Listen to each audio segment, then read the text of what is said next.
नमस्कार, मैं हूं पूजा सिंह। स्वागत है आप सभी का आपके अपने राजपथ और बुलंद आवाज पर।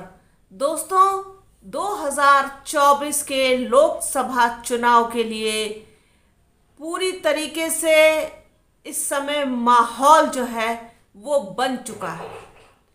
कल आपने देखा घोसी विधानसभा में जो उपचुनाव हुआ, उसका नतीजा जो सामने आया, उसके बाद से उसने पूरे विपक्ष में एक नई उम्मीद जगा दी है। नतीजा बेहद चौंकाने वाला रहा, क्योंकि भारतीय जनता पार्टी को एक करारा झटका लगा है, जिसकी उम्मीद जो है वो ना के बराबर थी। सभी लोग ये सोच रहे थे कि सीट तो भारतीय जनता पार्टी ही निकालेगी, क्योंकि उत्तर प्रदेश में सरकार जो है, हुकूमत जो है वो बीजेपी की है। और जिस तरीके से पूरा इस वक्त सिनेरियो बना हुआ है भारतीय जनता पार्टी का, उस वक्त में चुनाव होना ये कहीं ना कहीं बीजेपी के फेवर में जाएगा। लेकिन जिस तरीके से कल का रिजल्ट आया, जिस तरीके से उससे पहले खतौली का भी रिजल्ट आया था, वो भी बाई इलेक्शन था, तो इन दोनों चुनावों ने कहीं ना कहीं उत्तर प्रदेश में आप देखिए कि भारतीय जनता पार्टी के पैरों तले की जो जमीन है उसे अगर ना भी खिसकाया हो तो कम से कम हिला तो जरूर दिया है। अब बेहद दिलचस्प होगा ये देखना कि जो विपक्ष है, यानी इंडिया अलायंस, जो सारे दलों का मिलकर के एक जो पूरा समूह बना है, उसमें अभी कुछ लोगों की एंट्री होनी बाकी है। क्योंकि अभी 4 राज्यों में 5 राज्यों में विधानसभा के चुनाव हैं। विधानसभा के चुनाव हो जाने के बाद जब दिसंबर आएगा और ये साल लगभग जाने वाला होगा, तब आप देखेंगे कि बहुत सारे राजनीतिक परिवर्तन होंगे। उन परिवर्तनों में से एक बड़ा परिवर्तन जो होगा वो होगा बहुजन समाज पार्टी का इंडिया अलायंस में आना, उसको ज्वाइन करना। ऐसा मैं इसलिए कह रही हूं क्योंकि ऐसा मुझे होता हुआ दिखाई दे रहा है। इसके बिना ना तो विपक्ष ही पूरा हो पाएगा और ना ही बसपा के हाथ पल्ले भी कुछ पड़ेगा। अभी बसपा सुप्रीमो मायावती यही कह रही हैं कि वो अकेले लड़ेंगी, पार्टी किसी के साथ गठबंधन नहीं करेगी।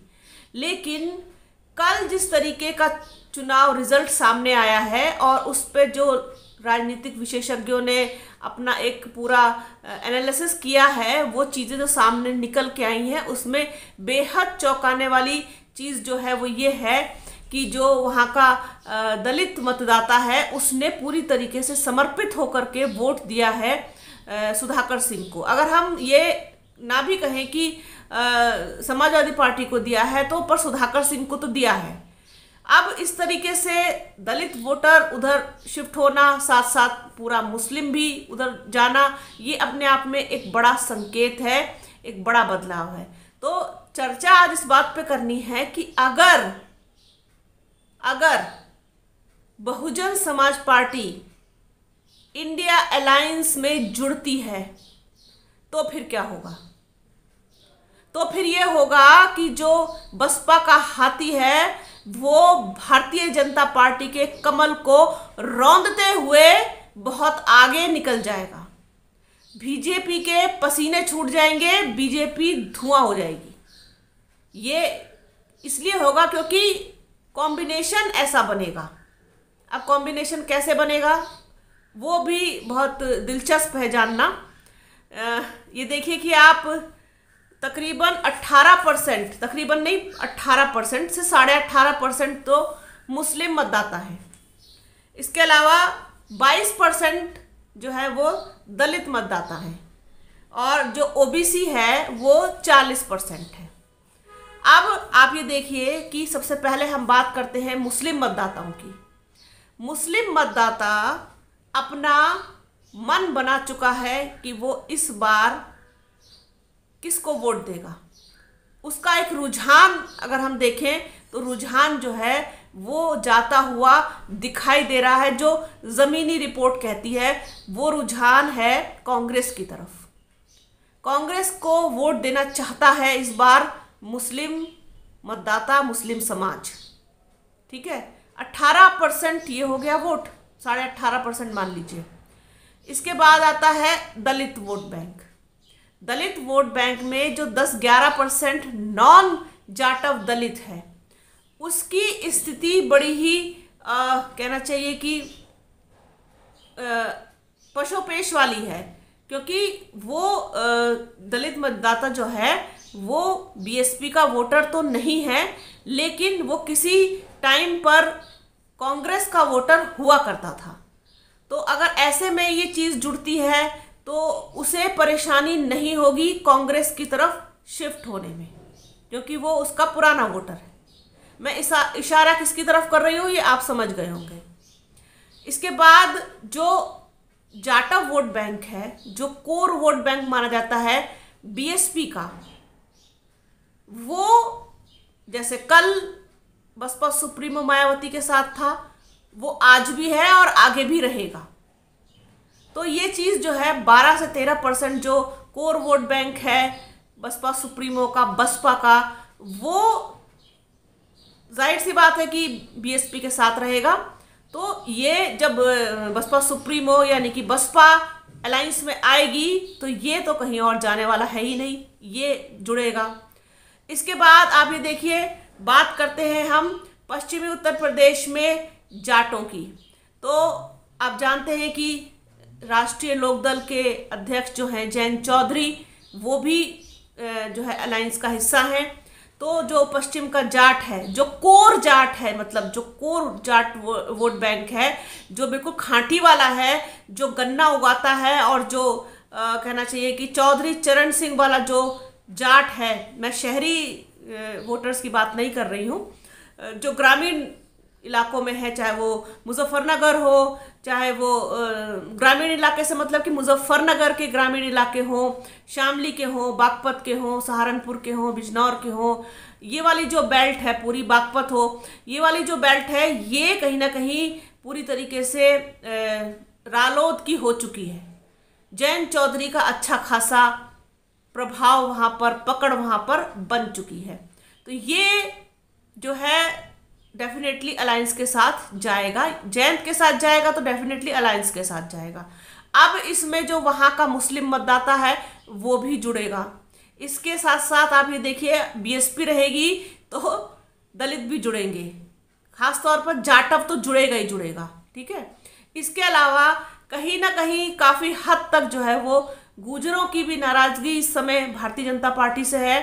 तो वो भी जो है झुकाव उनका, जैसे खतौली के चुनाव में देखा गया था, वो भी जयंत के साथ देखने को मिला। तो वो भी जयंत के साथ जाएंगे, क्योंकि गुर्जर जो है पश्चिम उत्तर प्रदेश में अच्छा खासा जो है अपना प्रभाव रखते हैं। त्यागी समाज भी अच्छा खासा नाराज जो है दिखाई दिया था भारतीय जनता पार्टी के साथ। अब उनकी स्थिति चाहे जो हो, लेकिन ये सब माना जा सकता है कि त्यागी भी कहीं ना कहीं जुड़ेंगे राष्ट्रीय लोकदल के साथ। तो ये एक अच्छा खासा कॉम्बिनेशन जो है ये तैयार हो जाएगा पश्चिमी उत्तर प्रदेश में। बात करें पूर्वांचल की, तो पूर्वांचल में समाजवादी पार्टी और बहुजन समाज पार्टी दोनों ही मिलकर के अच्छा करती आई हैं अपने अपने गढ़ में, अपने अपने इलाकों में।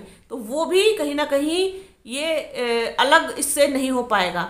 अब जो सबसे बड़ी जो दुविधा की स्थिति होती है, और जो कहना चाहिए कि भारतीय जनता पार्टी की यूएसपी है या यूँ कहने की ताकत है, वो है पिछड़ा और अति पिछड़ा वर्ग। इनका जो वोटर है वो जो है भारतीय जनता पार्टी को वोट देता है, जिसकी वजह से जो है विपक्ष को हमेशा नुकसान उठाना पड़ता है, और विपक्ष इस चीज़ को समझ नहीं पाता कि ये आखिरकार नुकसान हुआ क्यों। भाई दलित अपनी जगह पर टिका है, और ख़ास तौर पर जो जाटा वोट बैंक है, इसके साथ साथ मुस्लिम भी एक तरफ अपना क्लियर कर देते हैं कि हमें किसके साथ जाना है। जाटों की स्थिति भी लगभग क्लियर होती है, दूसरे लोगों की भी, ब्राह्मणों की भी क्लियर होती है, सवर्णों की भी, लेकिन जो बात आती है पिछड़े वर्ग पर, वो कहीं ना कहीं आप ये देखिए कि बहुत ज़्यादा जो है बहुत दुविधा की स्थिति में नजर आता है और फिर जाता भी एंड मोमेंट पर भारतीय जनता पार्टी को है। तो जो 40% ओबीसी है, ओबीसी वोट बैंक है, अगर ये विपक्ष के साथ हो गया तो फिर आप ये देखिए कि 40, 22 और 18 जोड़ लीजिए। हम ये कहते हैं कि चलिए 40 में से 30 भी और 22 में से 12 भी और 18 तो पूरा पूरा है ही है। तो ये जोड़ने के बाद आप खुद देख लीजिए कि आंकड़े कहाँ जाकर बैठते हैं, पूरा टोटल क्या होता है। अब ओबीसी जो वोट बैंक है, ओबीसी को दिक्कत सबसे ज़्यादा समाजवादी पार्टी से होती है, अखिलेश यादव से होती है।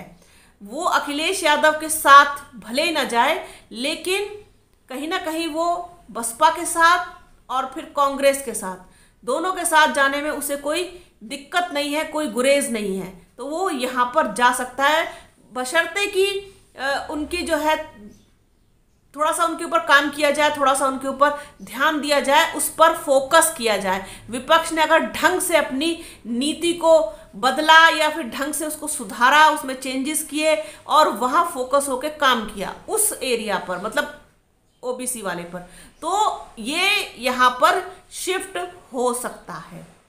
क्योंकि दोनों के साथ ही जाने में, बसपा के साथ जाने में और कांग्रेस के साथ जाने में उसे कोई परेशानी नहीं है। अखिलेश यादव से ओबीसी थोड़ा बचता है।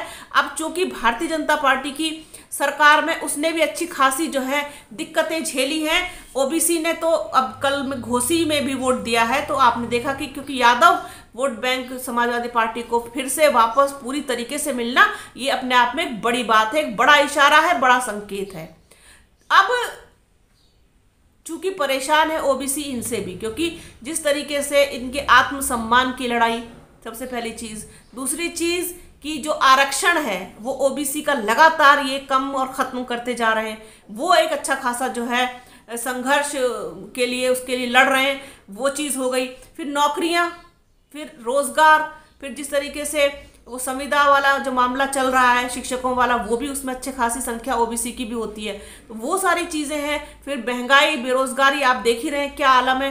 तो ये सब चीज़ों से वो खुद परेशान है, वो खुद इन सब चीज़ों से निजात पाना चाहता है और अपना कहीं और ठिकाना वो ढूंढ रहा होगा, ऐसा मुझे लगता है। अब ढूंढ रहा होगा में अगर चोट वहाँ कर दी जाए जहाँ पर लोहा गर्म हो, तो आप ये समझ लीजिए कि फिर उसको जिस चाहे भी आप आकार में ढाल सकते हैं। ये एक चीज़ जो है बड़ी ज़बरदस्त बनेगी। ओबीसी, दलित, मुस्लिम, जाट जो है, ये कॉम्बिनेशन बहुत जो है बहुत गजब का बन के आएगा। और फिर आप ये देखिएगा कि उत्तर प्रदेश में किस तरीके से जो हाथी है और जो विपक्ष है वो कितना मजबूत होगा और हाथी जो है वो कमल को रौंदता हुआ आगे निकल जाएगा। ये सारी चीज़ें तब होंगी जब आप ध्यान देंगे इन सब चीज़ों पर। और रही बात सवर्ण वोटर की, तो जब से कांग्रेस के प्रदेश अध्यक्ष अजय राय बने हैं, अब इस वाले इलेक्शन में भी आपने देख लिया भूमिहार वोट जो है वो भी जो है इंडिया अलायंस को गया और आगे भी इसी तरीके का कुछ होने की उम्मीद है। और फिर बचता भारतीय जनता पार्टी के पास सिर्फ सवर्ण वोट बैंक है और सवर्ण वोट बैंक के बल पर आप उत्तर प्रदेश जैसा बड़ा राज्य जहां 80 सीटें हैं वो नहीं जीत पाएंगे। तो ये जो कॉम्बिनेशन है, ये जो आकलन है, ये जो चीज़ें हैं जो सारी निकल के आई हैं, इनकी सबसे बड़ी ताकत है ओबीसी वोट बैंक। और ओबीसी वोट बैंक पर ही सेंध लगाने की ज़रूरत है और जहां सेंध लगी वहां खेल खराब हुआ भारतीय जनता पार्टी का। तो ये एनालिसिस मुझे आप लोगों के साथ शेयर करना था, तो रखा आप लोगों के सामने। कैसा लगा, क्या प्रतिक्रिया है, कमेंट सेक्शन में ज़रूर बताइएगा। तो बने रहिए राजपथ और बुलंद आवाज के साथ। हमारे चैनल को लाइक कीजिए, शेयर कीजिए, सब्सक्राइब कीजिए, बेल आइकन जरूर दबाइएगा। अपना और अपनों का बहुत ख्याल रखिए। जल्द मिलूंगी आपसे एक नए वीडियो में, एक नए मुद्दे के साथ, एक नई चर्चा में। तब तक के लिए जय हिंद।